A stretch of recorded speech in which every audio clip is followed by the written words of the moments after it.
Adolf Hitler ha alcanzado el cenit de su poder. Ha conquistado Europa. Para millones de alemanes, es presentado como un gran genio y estratega militar.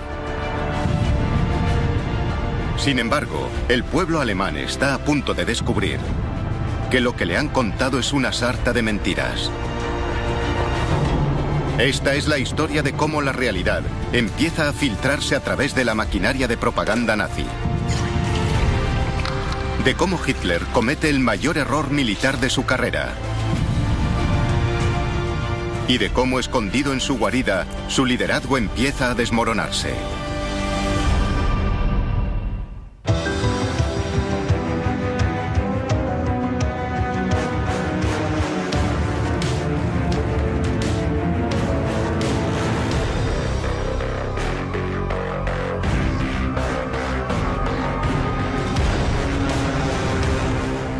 El ascenso del partido nazi.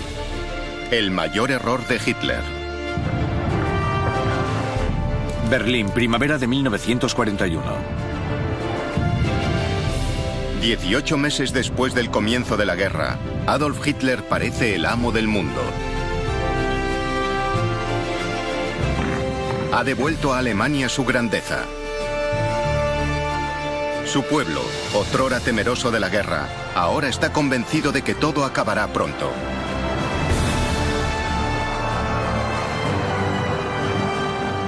Aparenta ser un gran líder guerrero que obtiene todas esas victorias sin los graves padecimientos que su pueblo recuerda de la Primera Guerra Mundial. Tras él, el pueblo alemán cree que hay un partido nazi brillante y unido bajo su liderazgo. Pero entonces, esa fachada empieza a agrietarse. 10 de mayo de 1941.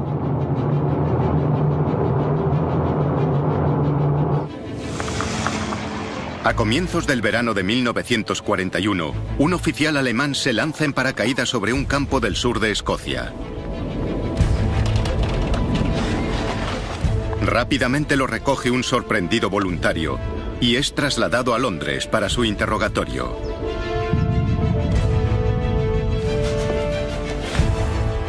Al principio nadie cree su historia. Pero entonces se descubre un hecho extraordinario. El paracaidista no es otro que el segundo del Führer y el compañero más antiguo de Hitler, Rudolf Hess.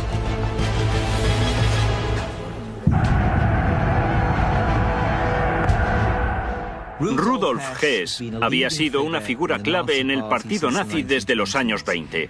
Había sido secretario personal de Hitler durante todo ese periodo.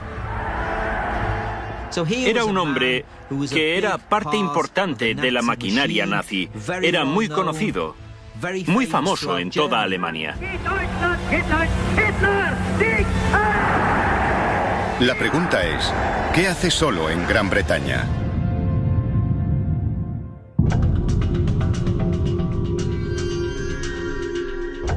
Hess es confinado en la Torre de Londres. A medida que el interrogatorio avanza, relata a los agentes británicos que ha venido en misión secreta, solo, para negociar la paz con Gran Bretaña. Los británicos están anonadados. El desconcierto entre las autoridades británicas es generalizado. Cuantos más detalles conocen, más parece la misión de un lunático. Pero entonces emerge una historia mucho más reveladora. La misión privada de Hess no busca en absoluto la paz. Su mayor preocupación es que, en la lucha interna por el liderazgo nazi, está perdiendo su posición como confidente y aliado más íntimo de Hitler. Creía que si podía llevar a buen puerto este golpe de estado diplomático, recuperaría su imagen e importancia dentro de la jerarquía nazi. Es una locura. Pero lo más importante es la primera señal pública de que el liderazgo nazi dista mucho de estar unido. sino que es un galimatías de rivalidades y luchas intestinas. Aquello reveló que había algo podrido en la cúpula del partido nazi.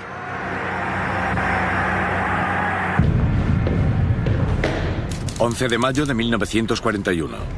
En Alemania, Hitler tiene conocimiento de la misión secreta por una carta que ha dejado el propio Hess. Se pone furioso. Llama a sus ayudantes, asesores y se pone a dar gritos. Puede que fuese la primera vez que un líder nazi importante rompía la disciplina.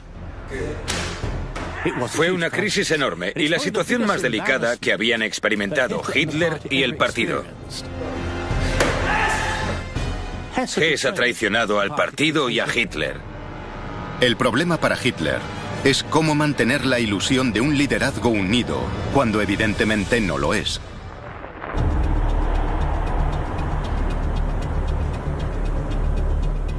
La tarea de endulzar la historia para la opinión pública alemana recae en Joseph Goebbels, ministro de propaganda de Hitler. Goebbels es uno de los colegas más capacitados y de mayor confianza del Führer. Si hay un problema, Goebbels lo solucionará. Si hay un problema, Goebbels lo reformulará. Si hay un problema, Goebbels es el hombre a quien acudir. Desde el estallido de la guerra, desde su ministerio de propaganda en Berlín, Goebbels ha ejercido un control total sobre la prensa alemana.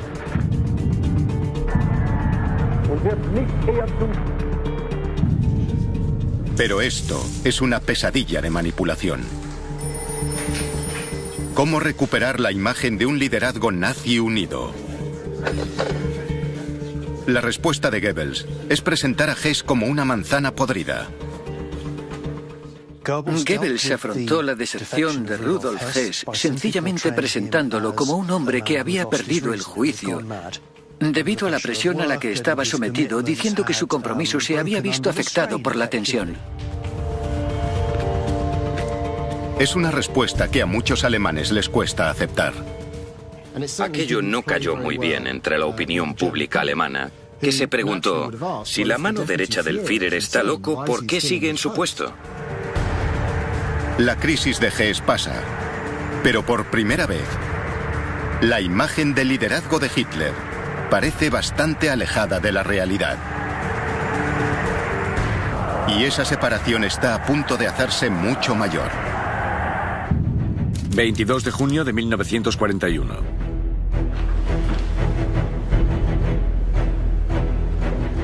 En el verano de 1941, Hitler hace lo que siempre ha prometido. Invade Rusia.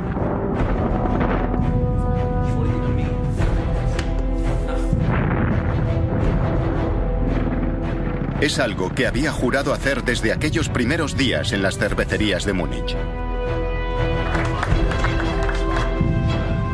Para el Führer alemán, es el enfrentamiento final con su mayor enemigo, el comunismo. Era nosotros o ellos. O los nazis conquistaban a los bolcheviques soviéticos o... Tarde o temprano, Stalin y la Unión Soviética habrían conquistado y exterminado a los alemanes.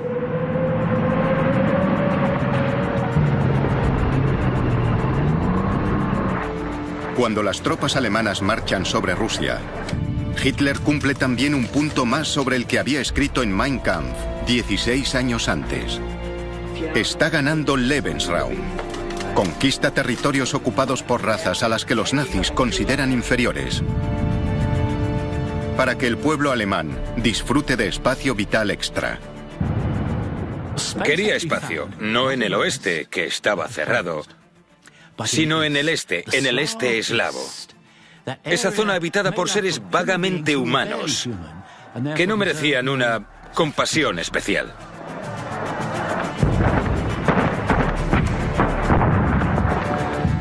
Las tropas alemanas avanzan por la Unión Soviética más y más rápido de lo que nadie había imaginado.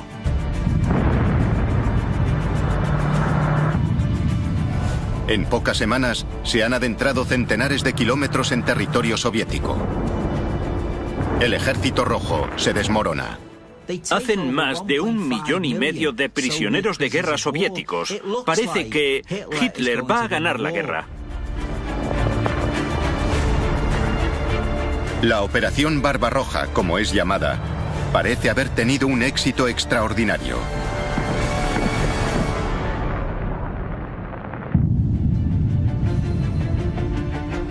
En Alemania reinan el alivio y la alegría. La posición de Hitler como gran líder, socavada brevemente por el asunto Hess, vuelve a recuperarse.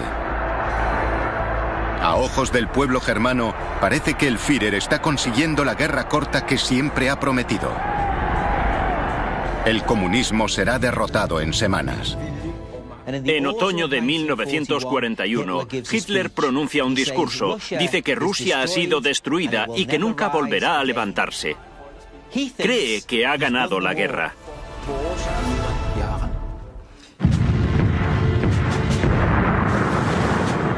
Octubre de 1941. Pero entonces, el avance se ralentiza. Los rusos empiezan a contraatacar. La Unión Soviética echa mano de sus enormes reservas de personas, muchos millones más que Alemania. En privado, los generales alemanes empiezan a mostrar preocupación por la magnitud de la tarea que les aguarda. Se comenta que hubo generales que dijeron: pero mira que es grande este país. En alemán. Rusia era tan inmensa que ocuparla era un problema logístico difícil de superar. Lejos de casa, lo que la mayoría no ve es que la máquina de guerra alemana se tambalea. Hitler, el genio militar autodidacta, está a punto de enfrentarse a la cruda realidad.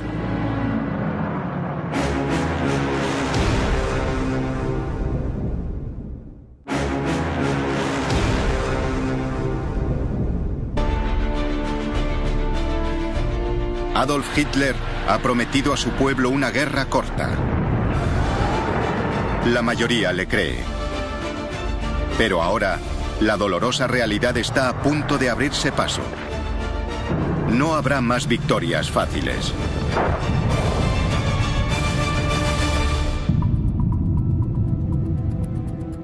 Berlín, otoño de 1941. En el alto mando alemán, los generales de Hitler planean el siguiente movimiento en la guerra contra la Unión Soviética. Muchos están seriamente alarmados ante la tarea que les aguarda. Pero Hitler no les escucha, sino que les convoca cada día para exigirles que sigan avanzando.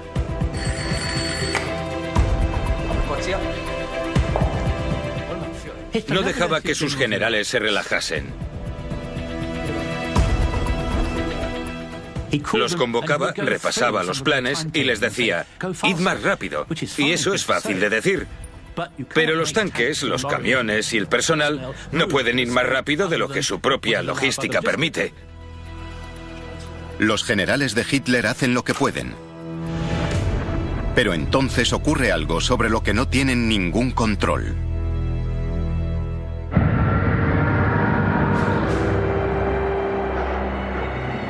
Frente Oriental, invierno 1941. El invierno ruso ha llegado. Las temperaturas caen hasta los 35 grados bajo cero. En las afueras de Moscú, la tierra se congela hasta 1,5 metros de profundidad. No se podía orinar al aire libre. El combustible se congelaba en las máquinas. La maquinaria de guerra alemana se congelaba. Y no solo se congelaba, se moría de hambre. Lo mejor que tenían para comer era un trozo de carne de caballo cruda, porque no se podía cocinar, dado que el humo revelaría la posición a los rusos que estaban al acecho. Ante unas condiciones tan terribles, el ejército alemán que avanza hacia Moscú se ve obligado a una retirada táctica.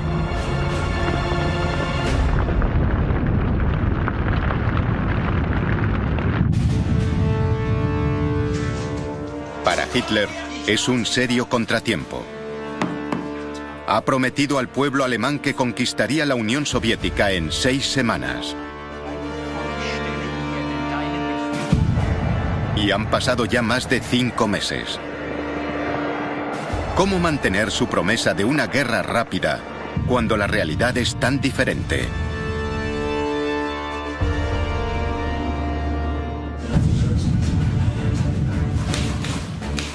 De nuevo, la maquinaria de propaganda de Joseph Goebbels entra en acción. ¿Su solución? Mentir, simplemente. Lanza una ofensiva propagandística.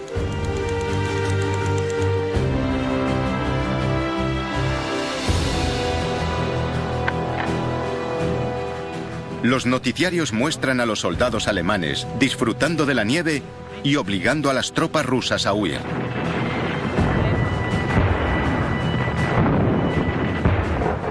Goebbels se aseguraba de que los noticiarios conmovedores y emocionantes fuesen componente habitual de la dieta de los cinéfilos alemanes.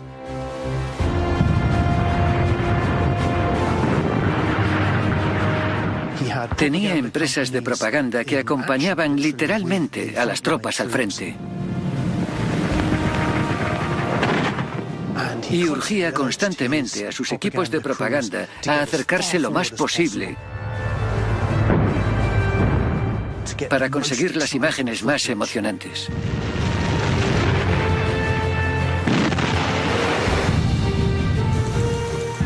Hitler, lejos de estar equivocado sobre la guerra con la Unión Soviética, es presentado como un gran genio y estratega militar.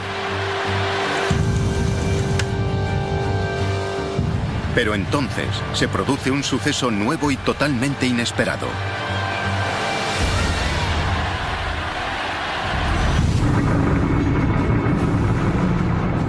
Océano Pacífico, 7 de diciembre de 1941.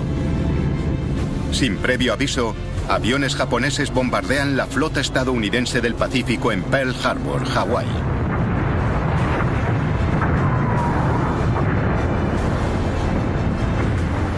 Al día siguiente, los Estados Unidos declaran la guerra a Japón. Desde este ataque ruin y sin provocación, existe un estado de guerra entre los Estados Unidos y el Imperio japonés. Berlín, 7 de diciembre de 1941. Para Hitler, es un momento crítico. Japón es un aliado. ¿Debe dejar que japoneses y estadounidenses se enfrenten entre sí o debe aliarse con sus amigos japoneses? Es una decisión trascendental y Hitler la sopesa solo. Los contras de enfrentarse a los Estados Unidos son obvios. Estados Unidos era una potencia económica, una especie de gigante dormido, y él sabía que disponía de enormes recursos económicos que, si se convertían en recursos militares, podrían afectar a su capacidad para ganar la Segunda Guerra Mundial. Sin embargo, para Hitler, esa es solo una parte de la historia. A medida que sopesa la situación, surgen también razones contundentes para apoyar a Japón. Ambos países tienen un acuerdo para respaldarse. Hay muchas posibilidades de que las fuerzas japonesas contengan a los Estados Unidos en el Pacífico y eviten que apoyen a Gran Bretaña en el frente occidental. Pero por encima de todo, Hitler cree que a los estadounidenses les falta lo que tienen los alemanes: valor para luchar. Hitler despreciaba a los Estados Unidos por completo. Los consideraba un crisol racial mestizo, lleno de hispanos, judíos y sin ningún valor racial. Los consideraba decadentes. Y creía que aceptarían sus condiciones, que dejarían a Alemania el control de Europa y a Japón el control del Pacífico. Finalmente, tras una brevísima consulta, Hitler toma una decisión. 11 de diciembre de 1941. 4 días después del ataque a Pearl Harbor, se dirige al Parlamento alemán. Alemania declara la guerra a los Estados Unidos. Lo extraordinario de ir a la guerra contra los Estados Unidos en 1941 es la ligereza con la que se tomó. Hitler no lo pensó durante demasiado tiempo. Hay sorpresa entre los diputados, pero son todos nazis, y él les explica que no pueden esperar a que los acontecimientos los atropellen. Debían tomar la iniciativa. Estados Unidos se veía muy lejano, un lugar que no podía hacer mucho daño a Alemania. Es una decisión de gran magnitud, y sin embargo Hitler la ha tomado casi unilateralmente. Pasará a la historia como su mayor error.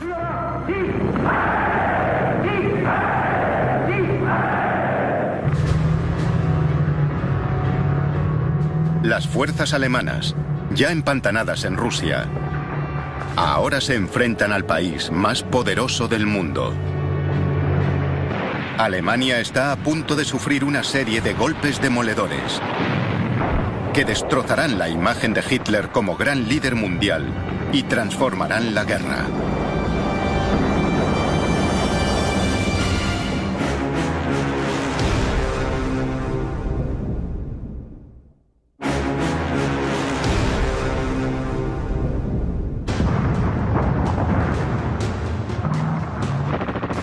En el este, las tropas alemanas están empantanadas en la Unión Soviética.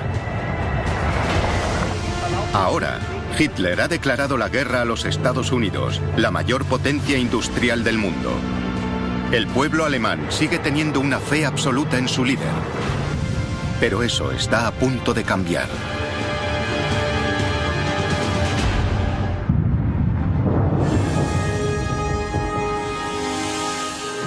Rusia, 1942. La primavera en el frente oriental trae un clima más cálido y el sexto ejército alemán retoma la ofensiva. Asedia la ciudad industrial de Stalingrado.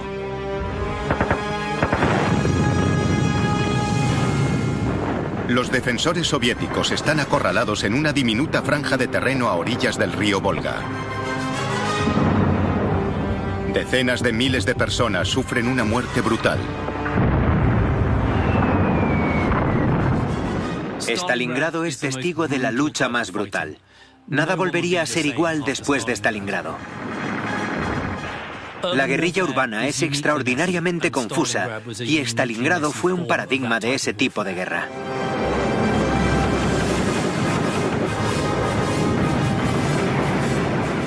Alemania parece tener la victoria a su alcance.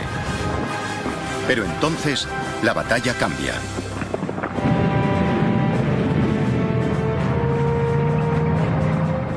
Noviembre de 1942. En una brillante serie de movimientos por los flancos, los rusos se lanzan sobre las líneas alemanas desde el norte y el sur. Se encuentran al oeste de la ciudad y rodean completamente a los alemanes.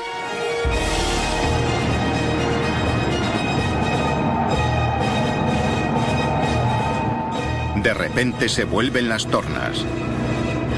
Cerca de 250.000 de soldados alemanes han quedado aislados de sus líneas de suministros.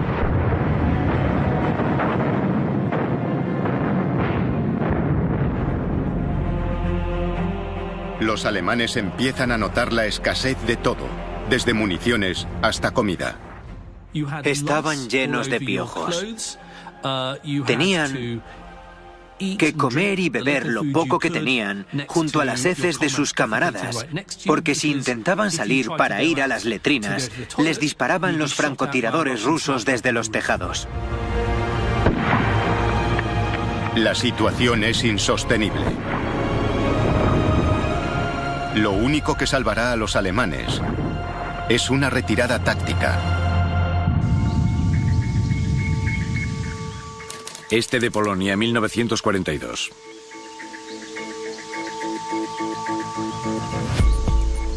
A estas alturas, Hitler ha trasladado su cuartel general a un enorme complejo de búnkeres al este de Polonia.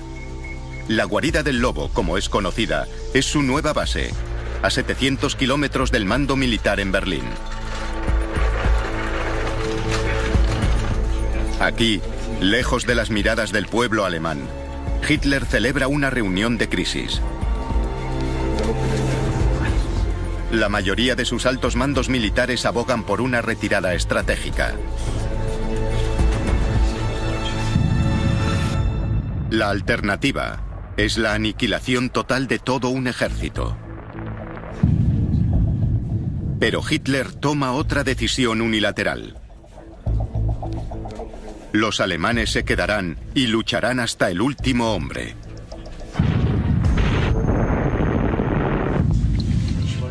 El Führer no aprobará una retirada. Los buenos nazis, la Wehrmacht no se retira, gana avanzando.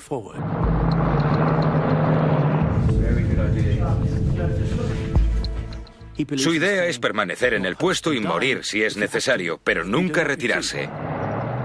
Absurdo estratégicamente, absurdo militarmente. Para sus generales, esto solo llevará al desastre. Pero un hombre ve una oportunidad.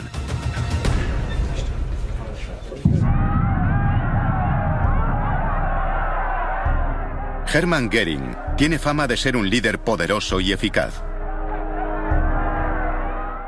Hermann Göring había sido un piloto capaz y valiente en la Primera Guerra Mundial, condecorado por sus méritos. Él comprendía la guerra, había luchado en una. Göring lleva en el partido nazi desde 1922. Ha transformado a los camisas pardas, que han pasado de pandilla de matones a fuerza de combate formidable.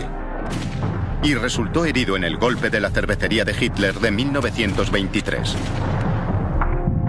Como jefe de la Luftwaffe y sucesor elegido por Hitler, ocupa unas impresionantes oficinas en el centro de Berlín, no muy lejos del cuartel general del Führer. Hitler tenía una gran fe, una fe justificable, en Göring. Sus políticas, sus estrategias parecían funcionar. Había convertido a la Luftwaffe en una fuerza poderosa, que proporcionó los medios para la Blitzkrieg y proporcionó los medios para atacar al enemigo. Su fuerza aérea había resultado decisiva en la conquista de buena parte de Europa. Demostró ser un comandante muy capacitado, uno de los mejores de la Segunda Guerra Mundial. Es un hombre al que Hitler ha aprendido a respetar.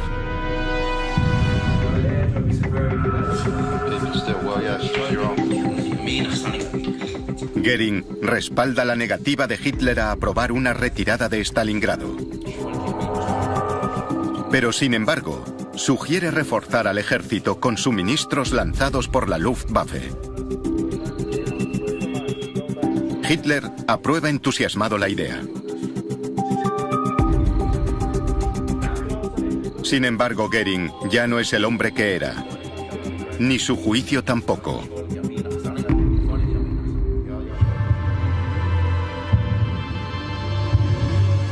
El hombre al que el pueblo alemán cree un comandante poderoso, en realidad es un drogadicto.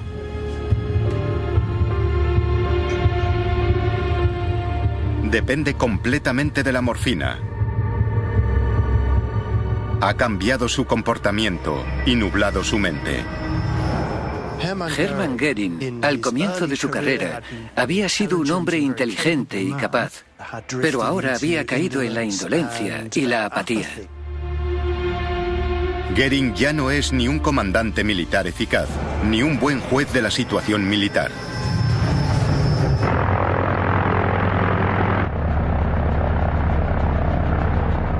Su socorro de Stalingrado es un desastre. No dispone de aviones ni combustible. La prometida ayuda aérea se convierte en una farsa. Los cálculos estimaban unas 800 toneladas diarias para mantener el suministro a los soldados. La realidad fue que solo consiguieron llevar unas 100 toneladas al día. Un soldado escribe a casa: vivimos con una hogaza de pan para 8 y un cazo de agua caliente.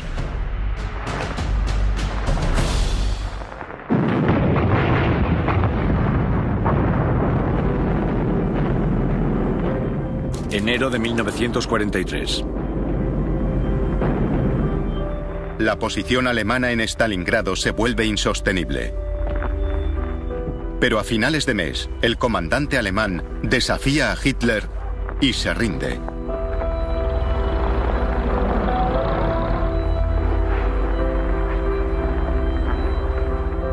Casi 100.000 soldados alemanes son hechos prisioneros, entre ellos 24 generales.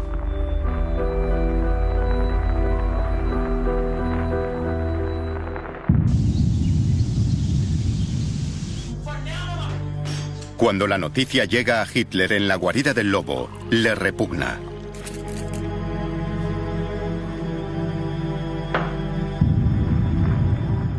Es una catástrofe tan grande que será imposible ocultarla al pueblo alemán.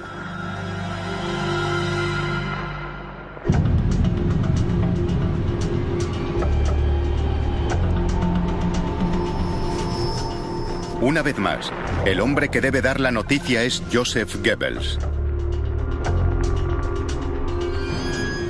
Él se da cuenta de que esto requerirá un mensaje nuevo.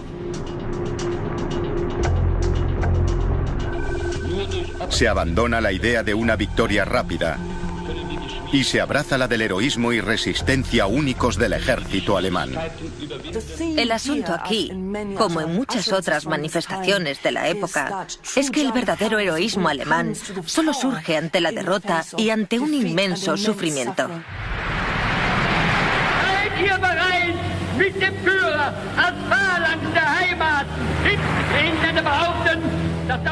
Goebbels expone su nueva línea en un discurso que muchos consideran el momento culminante de su carrera.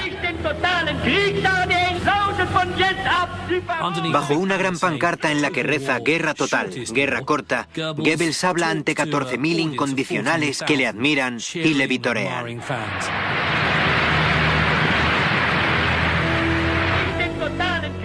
Es una apelación a la moral del pueblo que busca cambiar el apoyo a la guerra, basado inicialmente en el entusiasmo por las victorias rápidas y la velocidad de las conquistas, por la idea de resistir y también de abrazar el sufrimiento.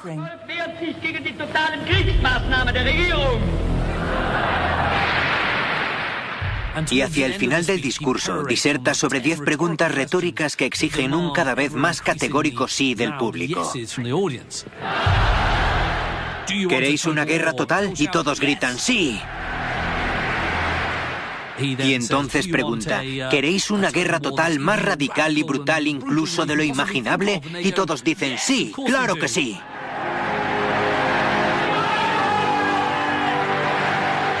Pero Goebbels también tiene un segundo mensaje. La arenga al heroísmo alemán se apuntala con el miedo. Goebbels se lanza a bombardear al pueblo alemán con una visión de pesadilla. Les dice que los expulsarán de sus tierras históricas y ancestrales en el este, que violarán a sus mujeres, que sus jóvenes serán esclavizados y deportados a Siberia. No les quedaba otra que seguir luchando.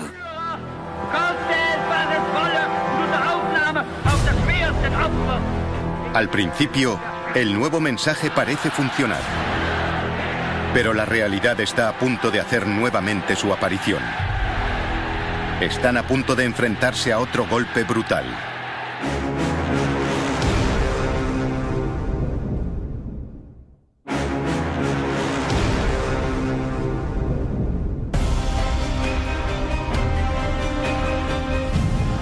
En la primavera de 1943, Hitler y Goebbels se enfrentan a uno de los momentos más duros de sus carreras. Le han dicho al pueblo alemán que si respaldan una guerra larga, ganarán. Pero la situación está a punto de empeorar.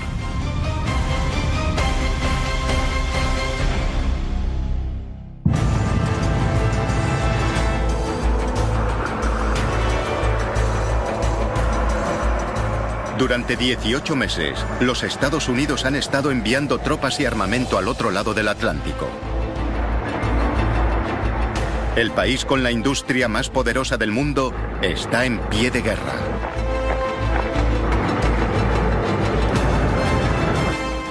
Los Estados Unidos pueden convertir sus empresas en lugares capaces de producir aviones y tanques muy rápidamente. La producción de aviones se dispara. De las factorías de coches salen miles de tanques. Las fábricas de máquinas de escribir producen ametralladoras. Y el resultado es predecible, una auténtica catástrofe para Alemania.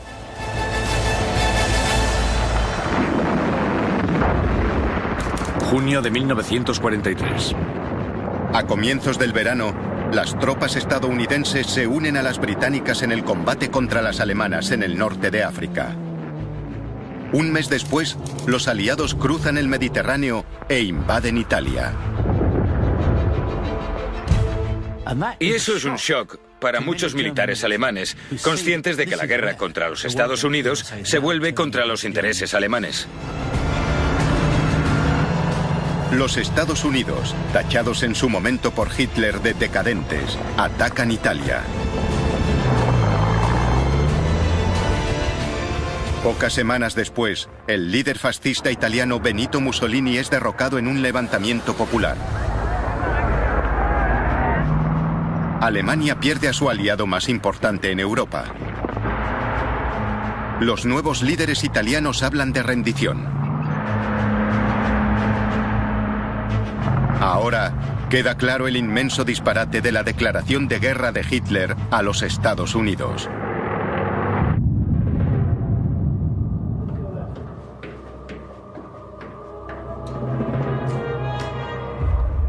El Führer recibe la noticia en la guarida del lobo. Está horrorizado. Mussolini es uno de sus aliados más antiguos y fieles.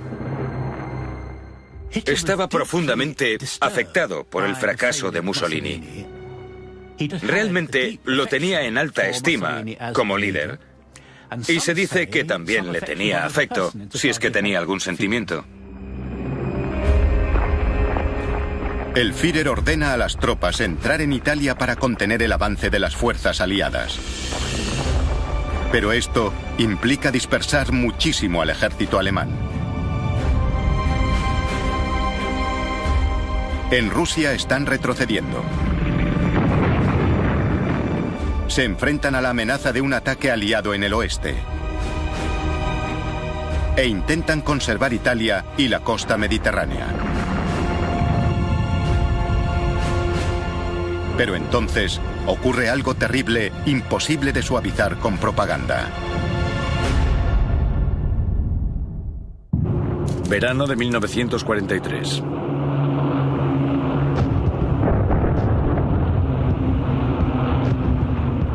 Desde el cielo alemán, los aviones aliados bombardean las ciudades del país día y noche. El bombardeo de Alemania escaló hacia algo mucho más serio a comienzos de 1943. Y a partir de ahí y hasta el final de la guerra, se convirtió en un auténtico horror nocturno habitual en las ciudades alemanas. En agosto de ese año, Hamburgo, una de las ciudades industriales más importantes de Alemania, queda arrasada bajo una tormenta de fuego. Mueren al menos 40.000 personas.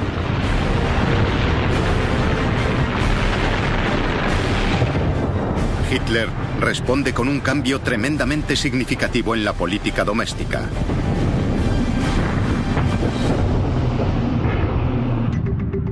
...20 de agosto de 1943. Ese verano, Hitler nombra a Heinrich Himmler, el temido líder de las SS, ministro del Interior.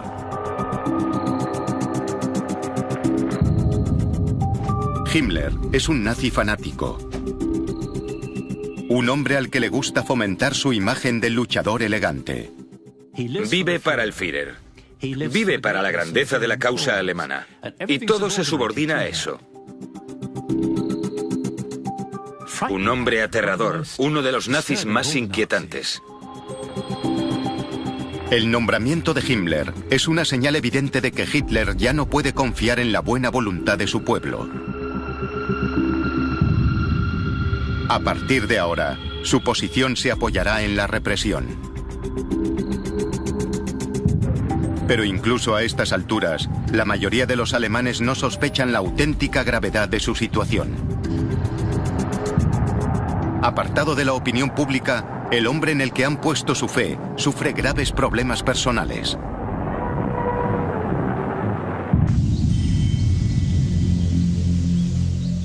El Führer se había retirado casi por completo a su búnker en la guarida del Lobo, en el este de Polonia.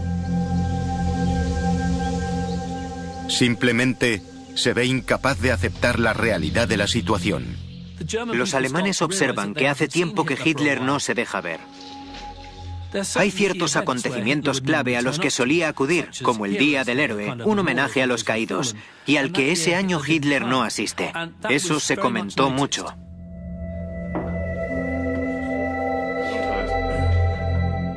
Se sienta a cenar cada noche rodeado solo por sus secretarios, porque ya no quiere hablar con sus generales, que solo le dan malas noticias.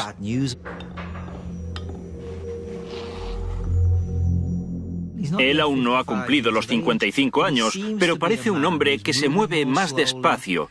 No es el Hitler que era. Ha perdido la energía. Sale a dar largos paseos con su perro. Camina encorvado. Empieza a tener temblores. Puede que tuviese Parkinson. Hitler ya solo acepta la compañía de dos personas. Una es su novia, Eva Braun. Telefonea a Eva Braun todos los días, algo que nunca había hecho antes, para buscar consuelo en su conversación. La otra es su médico personal. Theodor Morell le administra grandes cantidades de antidepresivos y narcóticos caseros. No solo son potentes y nocivos por separado, sino que además toma muchos diferentes. Por ejemplo, toma testovirón, tempidón, un barbitúrico en supositorios, toma simpatol, toma quadronox, que es un sedante, y toma orquicrin, optalidón, que es un analgésico. Tomaba también algo llamado obstinol para tratar el estreñimiento crónico agudo. Sin embargo, el pueblo alemán no tiene la menor sospecha de que Hitler no es ni la sombra de lo que era. Su posición siempre ha dependido de su éxito a la hora de ocultar la espantosa realidad de su régimen. Pero ahora está perdiendo la guerra. Es inevitable que el pueblo alemán empiece a despertar y vea la verdad. Y algunos, por fin, se rebelarán.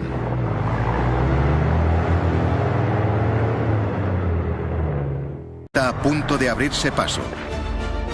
No habrá más victorias fáciles.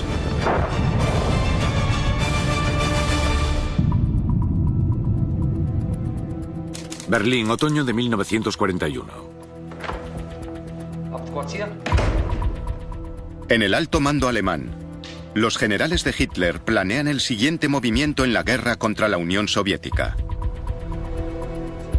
Muchos están seriamente alarmados ante la tarea que les aguarda. Pero Hitler no les escucha, sino que les convoca cada día para exigirles que sigan avanzando.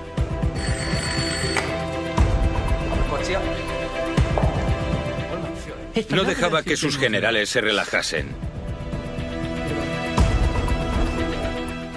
Los convocaba, repasaba los planes y les decía, id más rápido. Y eso es fácil de decir.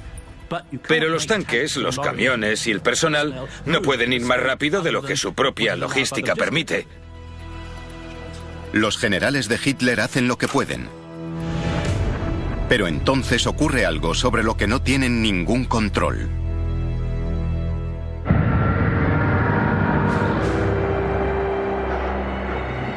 Frente Oriental, invierno 1941. El invierno ruso ha llegado.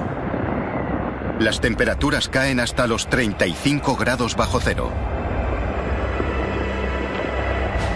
En las afueras de Moscú, la tierra se congela hasta 1,5 metros de profundidad. No se podía orinar al aire libre. El combustible se congelaba en las máquinas. La maquinaria de guerra alemana se congelaba. Y no solo se congelaba, se moría de hambre. Lo mejor que tenían para comer era un trozo de carne de caballo cruda, porque no se podía cocinar, dado que el humo revelaría la posición a los rusos que estaban al acecho. Ante unas condiciones tan terribles, el ejército alemán que avanza hacia Moscú se ve obligado a una retirada táctica.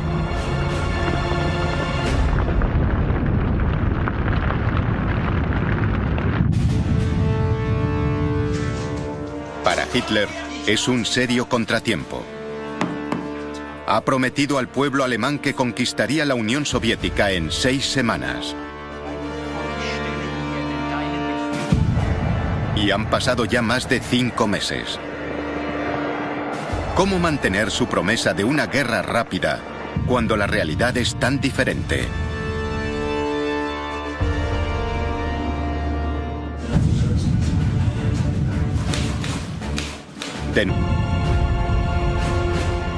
Pero entonces ocurre algo terrible, imposible de suavizar con propaganda. Verano de 1943.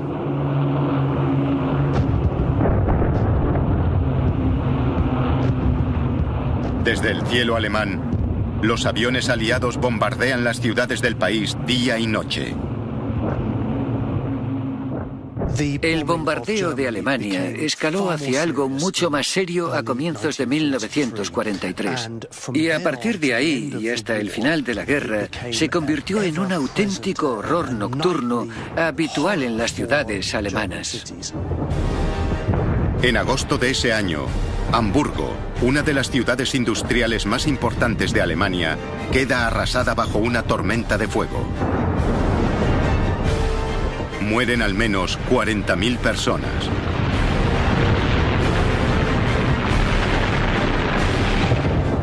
Hitler responde con un cambio tremendamente significativo en la política doméstica.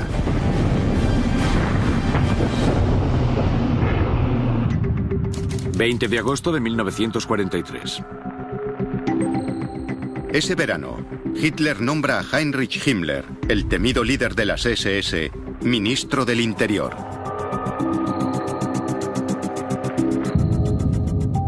Himmler es un nazi fanático. Un hombre al que le gusta fomentar su imagen de luchador elegante. Vive para el Führer. Vive para la grandeza de la causa alemana. Y todo se subordina a eso. Un hombre aterrador, uno de los nazis más inquietantes. El nombramiento de Himmler es una señal evidente de que Hitler ya no puede confiar en la buena voluntad de su pueblo. A partir de ahora, su posición se apoyará en la represión. Pero incluso a estas alturas, la mayoría de los alemanes no sospechan la auténtica gravedad de su situación. Apartado de la opinión pública, el hombre en el que han puesto su fe sufre graves problemas personales.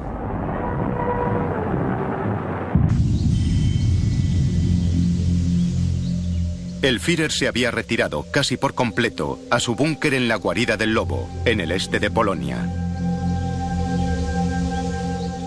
Simplemente se ve incapaz de aceptar la realidad de la situación. Los alemanes observan que hace tiempo que Hitler no se deja ver. Hay ciertos acontecimientos clave a los que solía acudir, como el Día del Héroe, un homenaje a los caídos, y al que ese año... que será imposible ocultarla al pueblo alemán.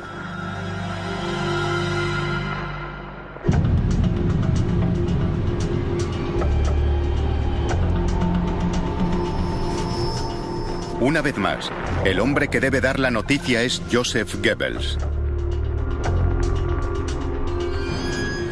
Él se da cuenta de que esto requerirá un mensaje nuevo. Se abandona la idea de una victoria rápida y se abraza la del heroísmo y resistencia únicos del ejército alemán.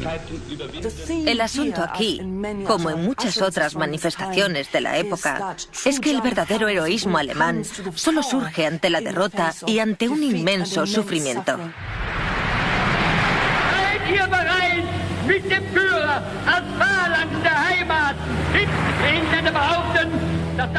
Goebbels expone su nueva línea en un discurso que muchos consideran el momento culminante de su carrera.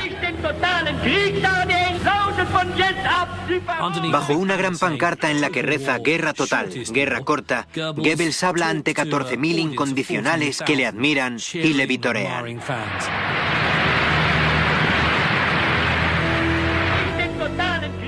Es una apelación a la moral del pueblo que busca cambiar el apoyo a la guerra, basado inicialmente en el entusiasmo por las victorias rápidas y la velocidad de las conquistas, por la idea de resistir y también de abrazar el sufrimiento.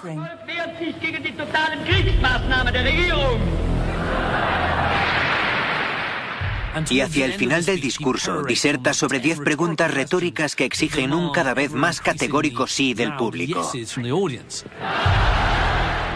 ¿Queréis una guerra total? Y todos gritan ¡sí! Y entonces pregunta, ¿queréis una guerra total más radical y brutal incluso de lo imaginable? Y todos dicen ¡sí! ¡Claro que sí!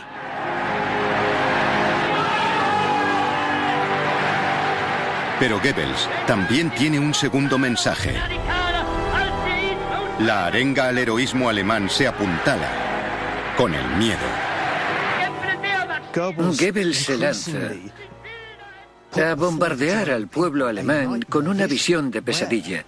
Les dice que los expulsarán de sus tierras históricas y ancestrales en el este, que violarán a sus mujeres, que sus jóvenes serán esclavizados y deportados a Siberia. No les quedaba otra que seguir luchando.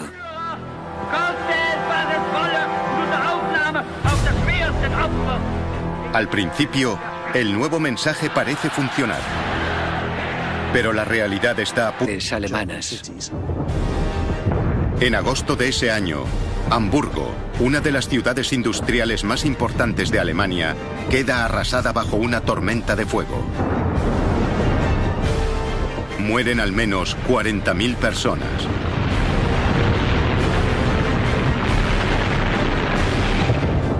Hitler responde con un cambio tremendamente significativo en la política doméstica.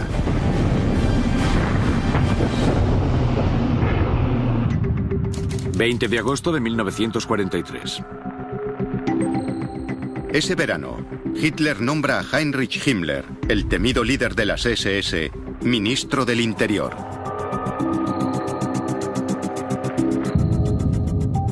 Himmler es un nazi fanático. Un hombre al que le gusta fomentar su imagen de luchador elegante. Vive para el Führer. Vive para la grandeza de la causa alemana. Y todo se subordina a eso. Un hombre aterrador, uno de los nazis más inquietantes.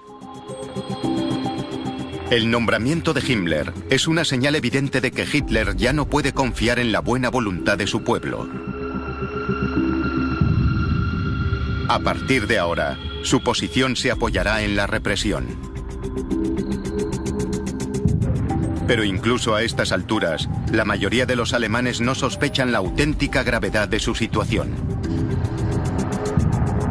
Apartado de la opinión pública, el hombre en el que han puesto su fe sufre graves problemas personales.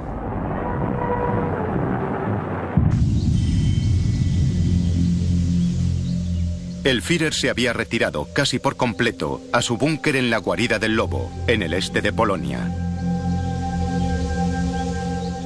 Simplemente se ve incapaz de aceptar la realidad de la situación. Los alemanes observan que hace tiempo que Hitler no se deja ver. Hay ciertos acontecimientos clave a los que solía acudir, como el Día del Héroe, un homenaje a los caídos, y al que ese año Hitler no asiste. Eso se comentó mucho.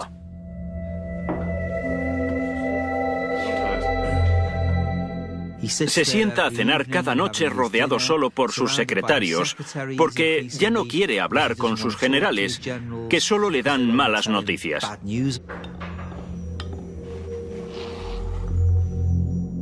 Él aún no ha cumplido los 55 años, pero parece un hombre que se mueve más despacio. No es el Hitler que era. Ha perdido la energía. Sale a dar largos paseos con su perro. Camina encorvado. Empieza a tener temblores. Puede que tuviese Parkinson. Es una respuesta que a muchos alemanes les cuesta aceptar. Aquello no cayó muy bien entre la opinión pública alemana, que se preguntó, si la mano derecha del Führer está loco, ¿por qué sigue en su puesto? La crisis de Hesse pasa, pero por primera vez, la imagen del liderazgo de Hitler parece bastante alejada de la realidad. Y esa separación está a punto de hacerse mucho mayor. 22 de junio de 1941.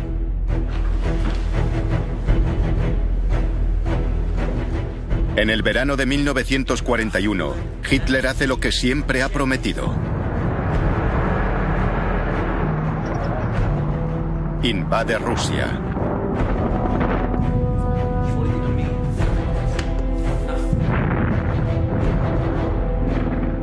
Es algo que había jurado hacer desde aquellos primeros días en las cervecerías de Múnich. Para el Führer alemán, es el enfrentamiento final con su mayor enemigo, el comunismo. Era nosotros o ellos. O los nazis conquistaban a los bolcheviques soviéticos o... Tarde o temprano, Stalin y la Unión Soviética habrían conquistado y exterminado a los alemanes.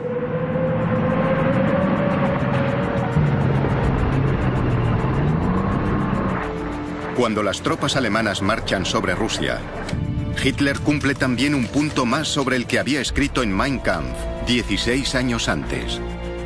Está ganando Lebensraum. Conquista territorios ocupados por razas a las que los nazis consideran inferiores, para que el pueblo alemán disfrute de espacio vital extra. Quería espacio, no en el oeste, que estaba cerrado, sino en el este eslavo. Esa zona habitada por seres vagamente humanos, que no merecían una compasión especial.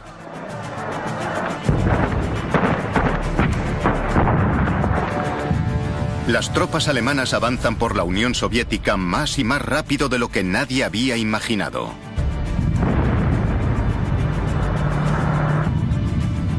En pocas semanas se han adentrado centenares de kilómetros en territorio soviético. El Ejército Rojo se desmorona. Hacen más de 1,5 millones de prisioneros de guerra soviéticos. Parece que Hitler va a ganar la guerra. La Operación Barbarroja, como es llamada, parece haber tenido un éxito extraordinario. El apoyo a la guerra, basado inicialmente en el entusiasmo por las victorias rápidas y la velocidad de las conquistas, por la idea de resistir y también de abrazar el sufrimiento.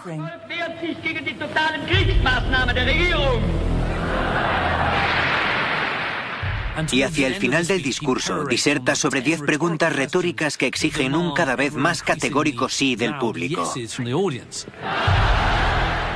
¿Queréis una guerra total? Y todos gritan ¡sí! Y entonces pregunta, ¿queréis una guerra total más radical y brutal incluso de lo imaginable? Y todos dicen ¡sí! ¡Claro que sí!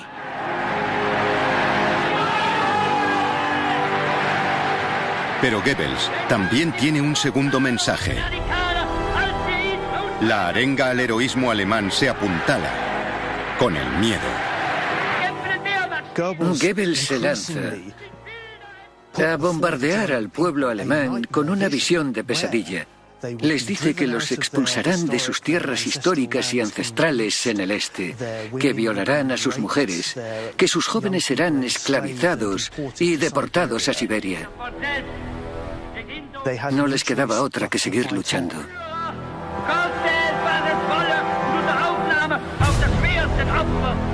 Al principio, el nuevo mensaje parece funcionar. Pero la realidad está a punto de hacer nuevamente su aparición. Están a punto de enfrentarse a otro golpe brutal.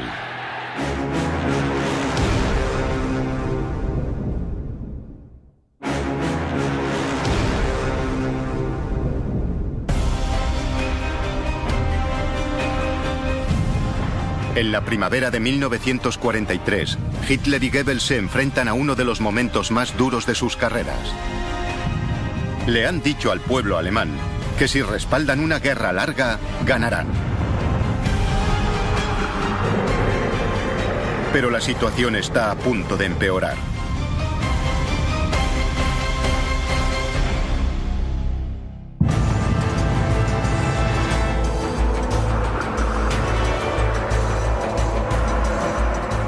Durante 18 meses, los Estados Unidos han estado enviando tropas y armamento al otro lado del Atlántico. El país con la industria más poderosa del mundo está en pie de guerra.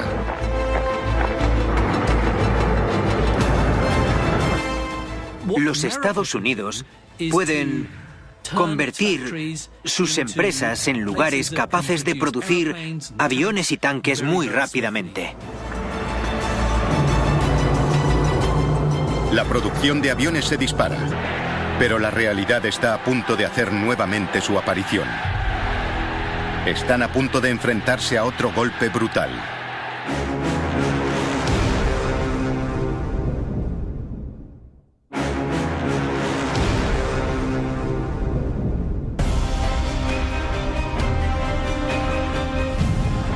En la primavera de 1943, Hitler y Goebbels se enfrentan a uno de los momentos más duros de sus carreras.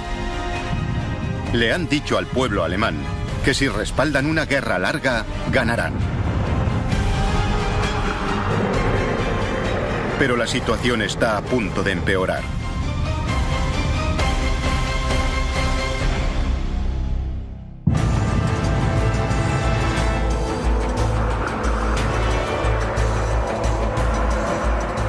Durante 18 meses, los Estados Unidos han estado enviando tropas y armamento al otro lado del Atlántico.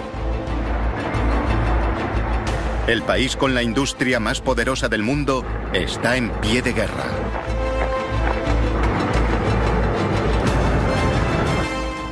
Los Estados Unidos pueden convertir sus empresas en lugares capaces de producir aviones y tanques muy rápidamente. La producción de aviones se dispara. De las factorías de coches salen miles de tanques. Las fábricas de máquinas de escribir producen ametralladoras. Y el resultado es predecible, una auténtica catástrofe para Alemania.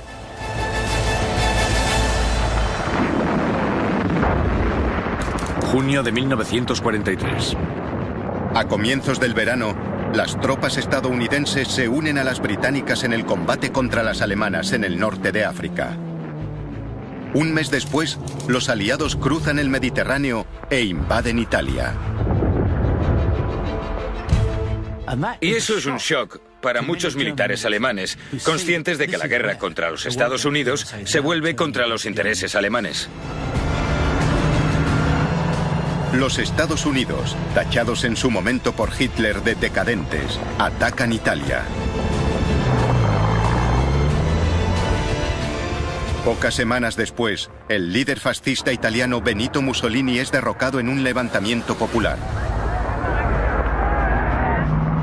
Alemania pierde a su aliado más importante en Europa. Los nuevos líderes italianos hablan de rendición. Ahora queda claro el inmenso disparate de la declaración de guerra de Hitler a los Estados Unidos.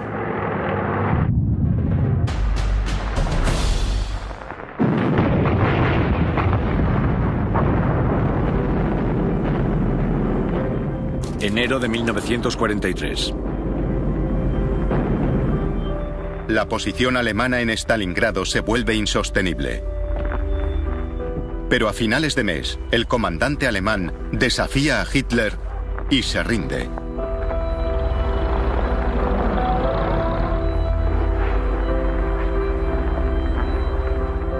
Casi 100.000 soldados alemanes son hechos prisioneros, entre ellos 24 generales.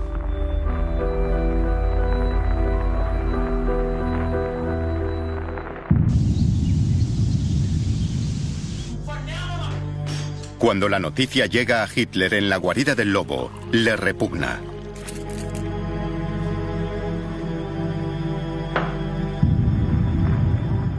Es una catástrofe tan grande que será imposible ocultarla al pueblo alemán.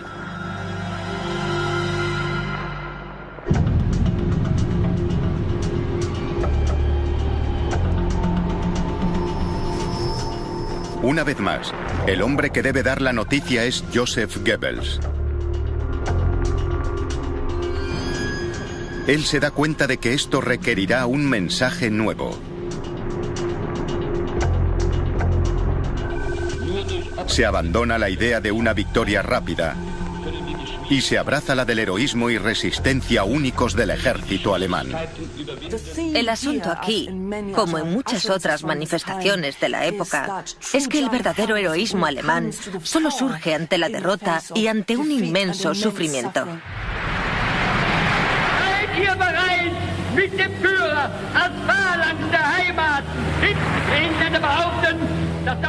Goebbels expone su nueva línea en un discurso que muchos consideran el momento culminante de su carrera.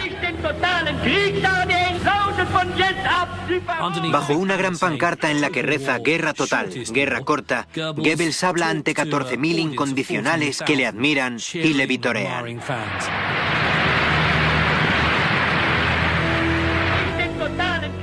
Es una apelación a la moral del pueblo que busca cambiar el apoyo a la guerra, basado inicialmente en el entusiasmo por las victorias rápidas y la velocidad de las conquistas, por la idea de resistir y también de abrazar el sufrimiento.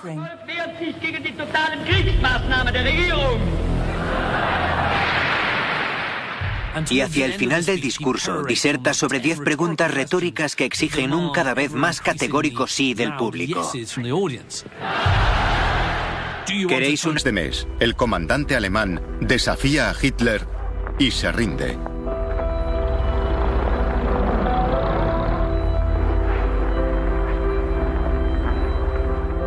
Casi 100.000 soldados alemanes son hechos prisioneros, entre ellos 24 generales.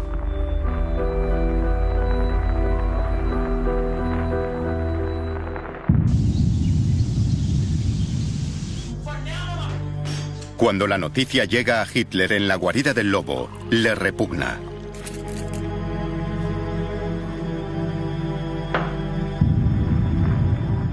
Es una catástrofe tan grande que será imposible ocultarla al pueblo alemán.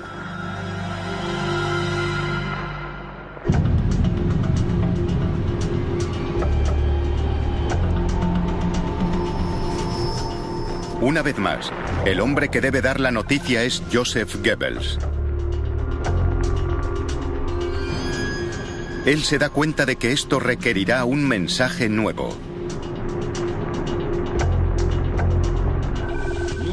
Se abandona la idea de una victoria rápida y se abraza la del heroísmo y resistencia únicos del ejército alemán. El asunto aquí, como en muchas otras manifestaciones de la época, es que el verdadero heroísmo alemán solo surge ante la derrota y ante un inmenso sufrimiento.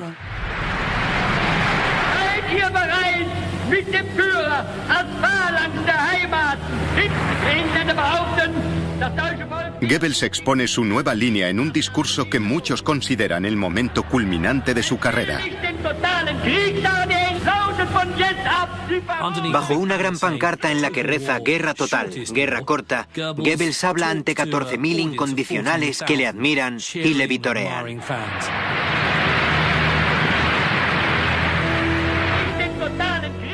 Es una apelación a la moral del pueblo que busca cambiar el apoyo a la guerra, basado inicialmente en el entusiasmo por las victorias rápidas y la velocidad de las conquistas, por la idea de resistir y también de abrazar el sufrimiento.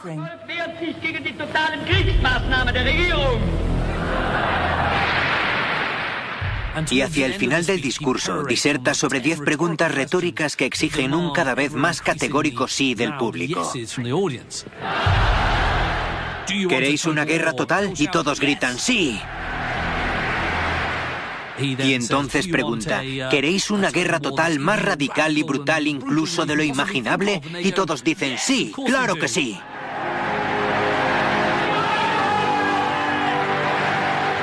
Pero Goebbels también tiene un segundo... Un cada vez más categórico sí del público. ¿Queréis una guerra total? Y todos gritan ¡sí! Y entonces pregunta, ¿queréis una guerra total más radical y brutal incluso de lo imaginable? Y todos dicen ¡sí! ¡Claro que sí!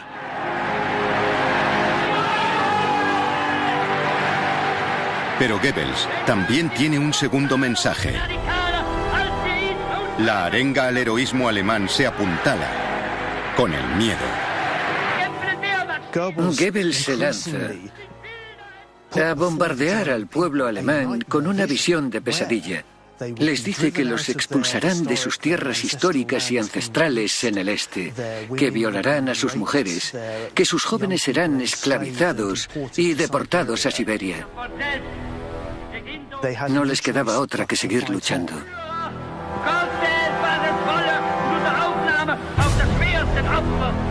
Al principio, el nuevo mensaje parece funcionar. Pero la realidad está a punto de hacer nuevamente su aparición. Están a punto de enfrentarse a otro golpe brutal.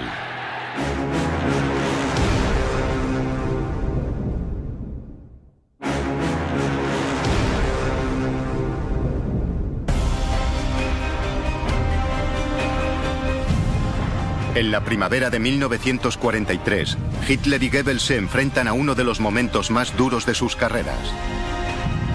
Le han dicho al pueblo alemán que si respaldan una guerra larga, ganarán. Pero la situación está a punto de empeorar.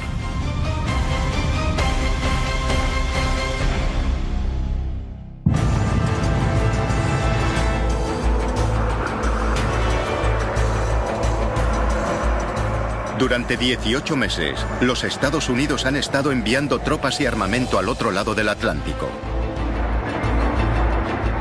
El país con la industria más poderosa del mundo está en pie de guerra.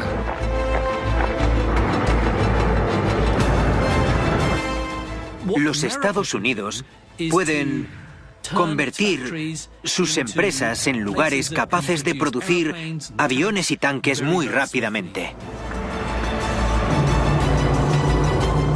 La producción de aviones se dispara. De las factorías de coches salen miles de tanques. Las fábricas de máquinas de escribir producen ametralladoras. Y el resultado es predecible, una auténtica catástrofe para Alemania.